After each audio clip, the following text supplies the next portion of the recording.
Tako kot obstajajo ljudje, ki se jim v življenju ne ljubi početi ničesar, obstajajo tudi njihova popolna nasprotja. Ljudje, ki imajo toliko motivacije, da hkrati opravljajo 3 službe, 2 faksa, pa še stanovanje malo pospravljeno. Ena od teh oseb je danes z nami, to je Rebeka Udvan, zmagovalka podjetniškega tekmovanja Popri, drugouvrščena na svetovnem podjetniškem tekmovanju in direktorica v svojem podjetju. Zdravo, Rebeka. Živjo.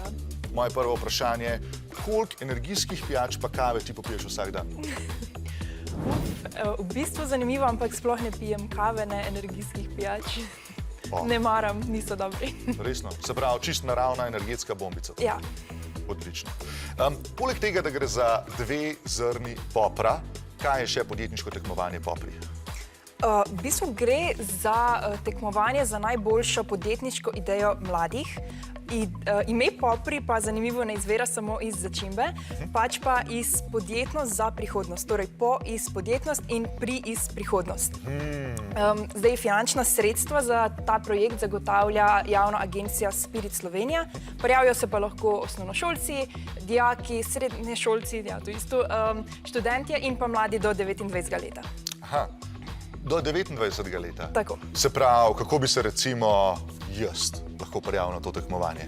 Ker mogoče nisem toliko več mlad do 29 leta, ampak sem mlad do 34. Ja, recimo, da predpostavimo, da bi bil toliko mlad. Potem bi rabo imeti neko podjetniško idejo in razvit poslovni model.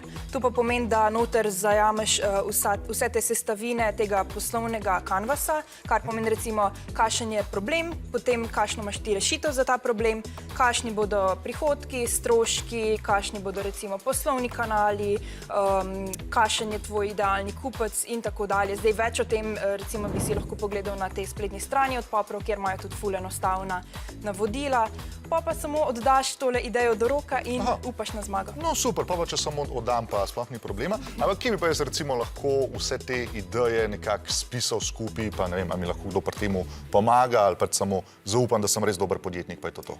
Ne, definitivno imaš lahko podporo s strani različnih mentorjev, mogoče kakšni srednješolci, osnovnošolci se lahko tudi obrnejo na kakšne te obšolske dejavnosti in potem jim pomagajo, ali pa tako kot sem rekla, s temi video vsebinami od Poprov je tudi zelo enostavno razloženo.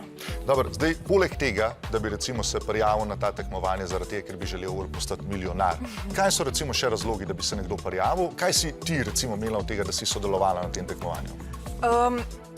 Ena zelo mamljiva stvar je recimo, da so tele finančne nagrade, ki so za zmagovalce. Potem poleg tega se zmaga šteje tudi kot izjemni dosežek za Zoisovo štipendijo. Odlično. In pa zmagovalcem je omogočena tudi udeležba na svetovnem podjetniškem tekmovanju. Recimo jaz sem šla v Ameriko v sklopu tega.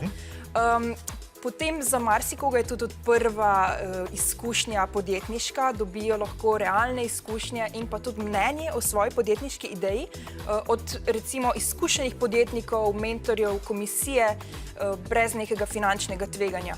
Potem za kasneje v življenju ti pa tale podjetni mindset koristi tudi zaradi tega, ker se ne bojiš izzivov, ne bojiš se tveganja, pripravljen si se učiti, prilagajati in sodelovati z ljudmi in to res ti pride prav na katerem koli področju v življenju. Ok, se pravi, je ogromno enih zadev, ki jih lahko pridobiš od tega, plus pač naučiš se razviti neko idejo in v bistvu ustvariš svoje podjetje. Tako. Okay. Zdaj vi tekmujete v predstavitvah podjetniških idej, pitchov, je tako? Ja, je en del tega tudi, ja. To je en del tega. Se pravi, ti razviješ neko poslovno idejo, potem jo moraš pa predstaviti pred neko komisijo. Tako. Je res. Kaj mora pitch, obstaja slovenski izraz za pitch? Mi smo kar pitch uporabljali. Okay. Kaj mora vsak dober pitch imeti? Kako lahko prepričaš nekoga? Ja, pač, če hočemo posloviti, to je v bistvu neka ustna predstavitev pred komisijo ali pa mogoče potem kdaj kasneje tudi pred kakšnimi investitorji, da bodo hoteli investirati svoja finančna sredstva v tvojo idejo.